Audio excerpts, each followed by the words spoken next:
Ultimate Martial Divine King, episode 143. Untuk melihat video selengkapnya, sahabat bisa kunjungi playlist yang telah Sabta Novel sediakan. Yuk mari, kita berimajinasi bersama dan masuk ke alur ceritanya.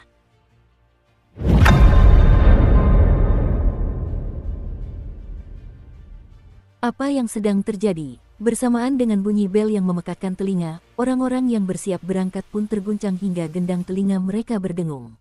Semua orang berbalik dan menatap sosok muda satu-satunya yang tersisa di panggung. Silan dari prefektur Tensei sedikit gemetar.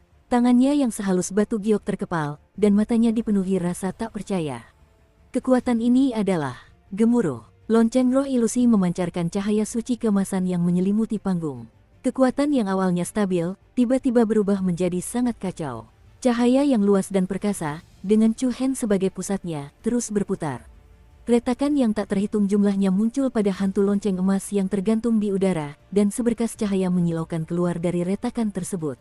Apa itu? Melihat sinar cahaya yang keluar dari retakan pada hantu lonceng emas, tidak hanya para jenius dari perguruan bela diri, tetapi juga para mentor yang memimpin tim merasa takjub. Perasaan ini bagaikan cahaya matahari pagi yang terik. Terbaik, retakannya semakin banyak, dan fluktuasi daya yang besar menyebabkan ruang di platform bergetar pelan.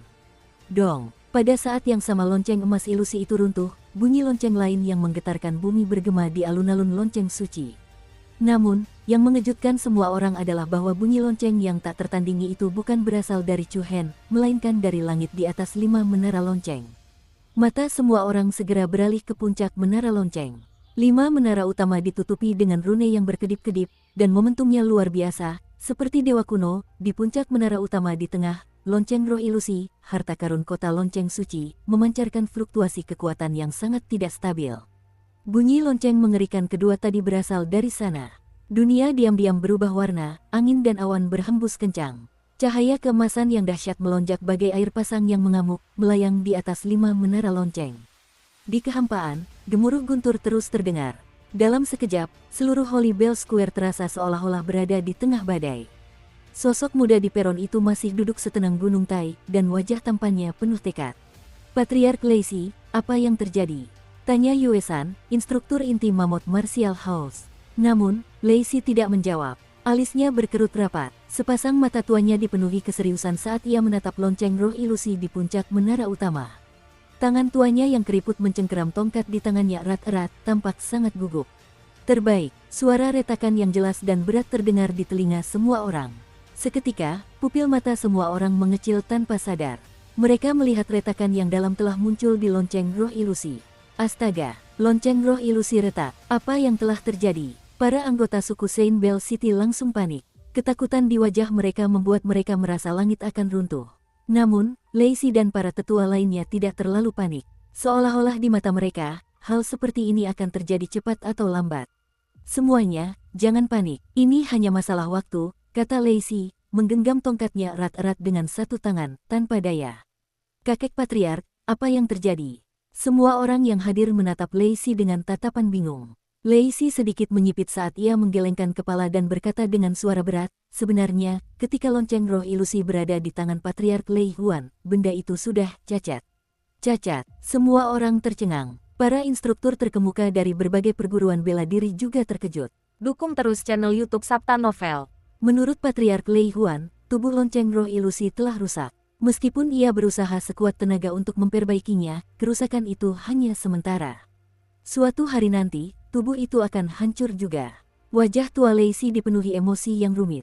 Kata-katanya dipenuhi penyesalan. Ia sungguh tidak menyangka hari ini akan datang begitu tiba-tiba. Yang paling, selama periode ini, retakan terus muncul pada lonceng roh ilusi. Retakan yang dalam dan gelap itu bagaikan retakan dasar sungai yang kering. Saat ini, tak seorang pun peduli dengan Chu Hen yang berada di atas panggung. Perhatian semua orang tertuju pada lonceng roh ilusi. Dalam sekejap mata, lonceng roh ilusi, yang tingginya lebih dari 10 meter dan lebarnya 5 meter, penuh dengan retakan.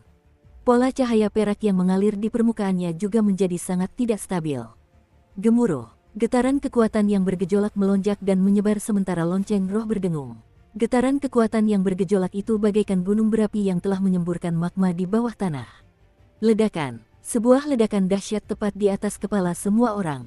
Pikiran semua orang bergetar. Lonceng roh ilusi, yang bersinar dengan cahaya perak, meledak menjadi ribuan keping di puncak menara utama. Lingkaran gelombang udara keemasan yang dahsyat menyebar di alun-alun Holy Bell. Kekuatan dahsyat yang melonjak mengguncang alun-alun bagai bintang yang meledak. Kelima menara jam itu terus berguncang, dan retakan yang tak terhitung jumlahnya muncul di permukaan menara. Debu beterbangan dan batu beterbangan kemana-mana. Kerumunan di alun-alun tak kuasa berdiri tegak. Aura dingin yang menusuk tulang menimbulkan hembusan angin kencang. Apa itu? Seorang siswa muda berteriak kaget. Jantung semua orang berdebar kencang. Mereka memusatkan pandangan, dan melihat bola cahaya keemasan turun dengan cepat dari langit. Seperti meteor yang jatuh dari langit, bola itu terbang menuju posisi Chu Hen di panggung Dao. Roh artefak, itu roh artefak dari lonceng roh ilusi. Seru seorang lelaki tua dari kota Saint Bell dengan penuh semangat.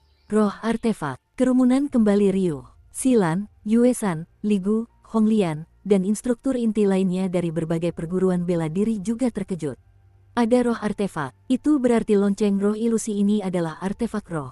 Selain itu, hanya artefak roh yang berada di peringkat teratas, peringkat artefak roh yang memiliki roh artefak. Namun, saat kerumunan masih terkejut, beberapa pria tua dari Saint Bell City telah mengeluarkan perintah kepada generasi muda di samping mereka. Cepat, taklukkan roh artefak lonceng roh ilusi. Sebelum suara mereka memudar, Lei Zhen, Lei Li, dan para jenius muda lainnya dari Saint Bell City telah berlari keluar seperti citah yang lincah menuju peron. Wuus, dengan sekali lompatan, Lei Zhen melompat hampir 10 meter ke udara. Ia melepaskan energi asal sejati yang kuat, yang hampir setara dengan energi transformasi inti Wushu, dan menyerbu ke arah roh artefak lonceng roh ilusi. Namun, tepat pada saat ini, cahaya cemerlang meletus dari gugusan cahaya keemasan. Cahaya yang bagaikan lautan asap itu berubah menjadi gelombang kejut yang menghantam tubuh Lei Zhen. Ekspresi Lei Zhen berubah drastis, dan karena terkejut, ia terlempar dari udara. Seteguk darah menyembur keluar dari mulut Lei Zhen. Setelah itu, Lei Li dan para jenius lainnya dari Saint Bell City terdorong mundur oleh gelombang kejut yang kuat sebelum mereka bahkan bisa mendekati roh artefak dari ilusionaris Spirit Bell. Melihat hal itu, para instruktur dan murid dari berbagai perguruan bela diri sangat terkejut. Tubuh lonceng telah hancur, dan hanya roh artefak yang tersisa. Bagaimana mungkin lonceng itu masih memiliki kekuatan sekuat itu?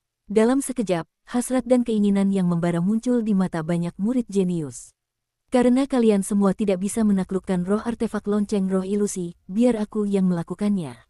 Seorang murid muda dengan kekuatan yang lumayan langsung terbang ke udara. Pada saat yang sama, angin kekaisaran Wei Qingfan, badak roh Shen Yunxi, bintang surgawi Bai Yuyue, Bian Hong, dan yang lainnya, banyak siswa jenius dengan kekuatan luar biasa muncul dari tim akademi masing-masing, dan mereka semua seperti anak panah yang telah meninggalkan busur saat mereka dengan cepat menyerbu ke atas panggung.